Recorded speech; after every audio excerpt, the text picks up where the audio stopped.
What I like about the group is that you're with a group of individuals that have similar issues and problems that you have as an owner of a company. They share their experiences and how they deal with certain problems that are not unique to just your business, but to all businesses. And the other thing I like about it is that from a personal standpoint, they get to share what they're doing personally, how they deal with stress, and how they deal with their employees. Especially in this time of COVID and supply chain issues, we have a lot of similar issues.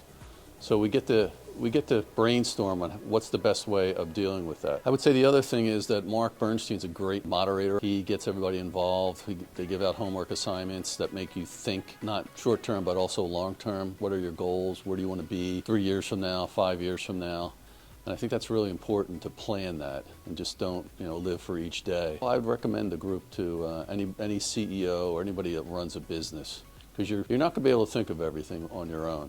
I'll give you an example. One example is trying to find employees, and someone in the group mentioned Williamson Trade School. So we have a meeting, I actually have a meeting with them next week to look for different employees. It's good to see how the workflow goes for different factories. Like one, we went to bank class. It's interesting just to see how things are made. Even if it's not the same product that you're making, there's certain common things that you can take back to your company and the way people are doing things to help with their efficiencies that you can bring back to your own company.